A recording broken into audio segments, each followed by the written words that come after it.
នៅក្នុងវីដេអូនេះខ្ញុំបង្ហាញបងរបៀបយើងផុសនៅក្នុង Reel edit នៅក្នុង Reel ដោយមិនចាំបាច់យើង edit នៅក្នុង CapCut ឬក៏កម្មវិធីផ្សេងនេះយើង edit នៅក្នុង Reel តែម្ដងយើងផុស Reel យើងយកវីដេអូគេមកផុសអីចឹងឬក៏វីដេអូរបស់យើងផ្ទាល់ដែលយើងអាច edit កែប្រែការជាប់ copyright ផ្សេងៗបានណាអញ្ចឹងនៅក្នុងការផុសគឺយើងអាចចូលទៅក្នុង Reel យើងអាច edit ទៅលើ spec វីដេអូទៅលើការត្រឡប់បញ្ច្រាស់វីដេអូទៅលើការបន្ថែមបន្ថយល្បឿនការដាក់បទភ្លេងការដាក់ effect ផ្សេងៗដែលអាចមានណាអញ្ចឹងខ្ញុំចូលទៅឧទាហរណ៍ជាក់ស្ដែងខ្ញុំចូលទៅ Reel ខ្ញុំជ្រើសរើសវីដេអូមួយយកមកផុសអញ្ចឹងវីដេអូនេះគឺជាប់មានសំឡេងបាទជាប់មានសំឡេងណា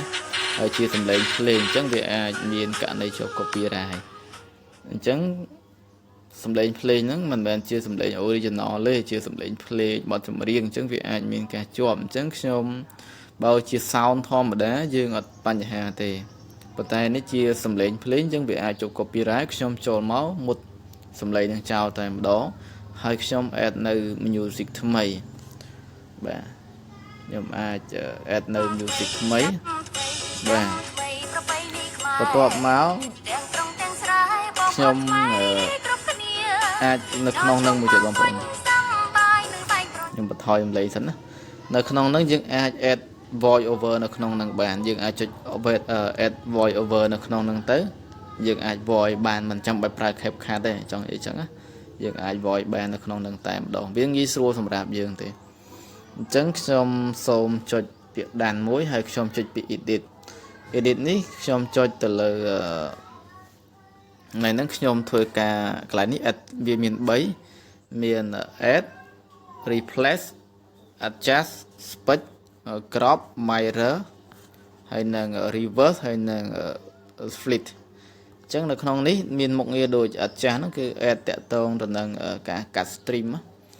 បើន័យថាយើងត្រូវ crop វីដេអូហ្នឹងឲ្យខ្លីជាងមុនអញ្ចឹងទៅឧទាហរណ៍កាត់យកធំនេះអញ្ចឹងទៅអាហ្នឹងណាបាទកុំឲ្យវាដូច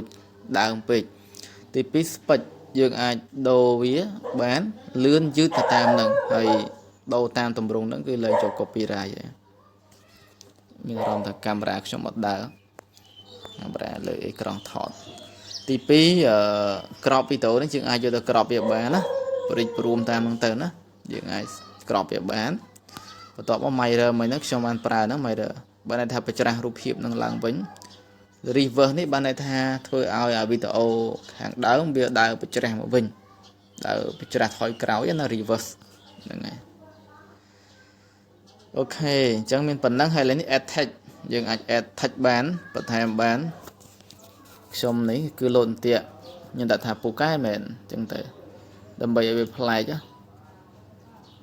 បាទខ្ញុំដាក់ពូកែមែនហើយយើងអាចជ្រើសរើសពណ៌នៅក្នុងនឹងបានទៀតចូលទៅ edit text មួយនឹងឡើងវិញមកអូខេកន្លែងណា touch នេះ touch យើងអាច edit មកយើងត្រូវ select មិនចង់យក style មិនអីមិនអញ្ចឹងណាអូខេខ្ញុំដាក់ប៉ុណ្ណឹងខ្ញុំទាញវាដាក់ color នេះមកយើងអាចដូរពណ៌អញ្ចឹងទៅហើយយើងចុចពាក្យ done ប៉ុណ្ណឹងរួចរាល់ហើយខ្ញុំចូលទៅបើកសំឡេងមិញអញ្ចឹងខ្ញុំបិទសំឡេងហើយខ្ញុំអាចដានមកហើយខ្ញុំឡើយនេះខ្ញុំអាចបន្ថែម color វាបានទៀតចង់បន្ថែម sticker អីបានអស់ហើយ save វីដេអូនេះបានជិត save ក្នុងក្រោមបានដូចនេះក្រោមចុងហើយទៅចំណុចមកយើងអាចផុស description មកខ្ញុំផុសប៉ាច់នេះលោតអន្ទាក់ខ្ញុំមានហើយខ្ញុំគ្រាន់តែដាក់ថាពូកែមែន caption មកខ្ញុំដាក់ដែរទេអូខេហើយខ្ញុំផុសបានណាកន្លែងនេះមួយទៀតកន្លែងនេះបងប្អូន schedule option នេះយើងអាចផុសជា schedule បានណាកន្លែងហ្នឹងខ្ញុំបង្ហាញនៅនឹងមួយទៀតចុះផុសជា schedule add a poll មួយទៀត tag people location add label add playlist បង្កើត playlist ក៏បានដែរឡើយនេះអាចបើយើងផុសទៅមាន playlist ត្រឹមត្រូវយើង create playlist មួយមកហើយដាក់ចូលទៅគេស្រួលចូលទៅមើលណាហើយមួយទៀត invite collaborator ណា invite collaborator សម្រាប់គេហៅថា cross post សម្រាប់ page ណា Facebook class mode ណាគេ Facebook នេះគឺអត់បានទេប៉ុន្តែ page គឺអាច invite បានណាយើងផងក្របទៅពេញទៅមកបានហើយអានេះយើងអាច share ចូលគ្រប់បានដូចគ្នាដែរឲ្យតែ account យើងមានគ្រប់យើងអាច share ចូលគ្រប់បាន page របស់យើងសារ page របស់ខ្ញុំមានគ្រប់ទេអញ្ចឹងវាអត់ share ចូលបានទេអញ្ចឹងកន្លែងនេះបើយើងមានគ្រប់ស្រាប់យើងjoinហើយអូតូហើយយើង list គ្រប់នឹងចូលទៅហើយពេលយើងចុច save ពេលដែលយើង share ទៅគឺចូលទៅគ្រប់នឹងទាំងអស់អូតូតែម្ដងគឺងាយស្រួលមែនតើកន្លែងហ្នឹងបាទងាយស្រួលមែនតើមិនតន់ណាអត់តន់ណាខ្ញុំបន្ថែមមួយទៀតឡើយនេះមួយទៀត close ជាមួយខ្ញុំបង្ហាញខាងលើឡើងវិញខ្ញុំគូសចុះវាពិបាកនេះអានេះ schedule យើងដាក់ពេលណាក៏បានដែរហើយនេះអាច share story ទៀតពេលយើងផុសកុំឲ្យពិបាកណា take people take បានទៀត add location add បានទៀត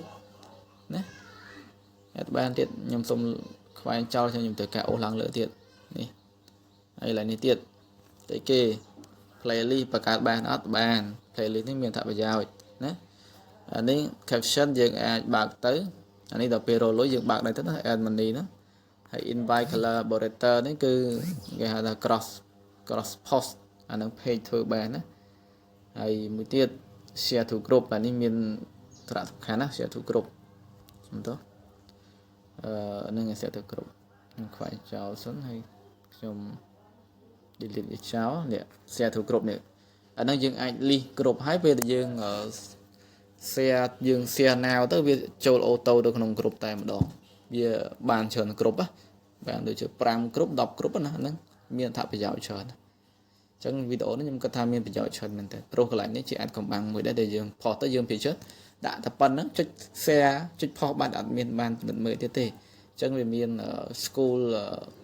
schedule option នេះគឺកន្លែងដាក់ schedule ដែលយើងអាចជ្រើសរើសពេលវេលាដែលឲ្យវា upload បានបាទផ្សេងហ្នឹងគឺល្អមែនតើណាបាទអរគុណប៉ុណ្ណឹងចុះខ្ញុំចុច share ណាមកអូខេហើយប៉ុណ្ណឹងនេះណាទៅកន្លែងបិទនេះ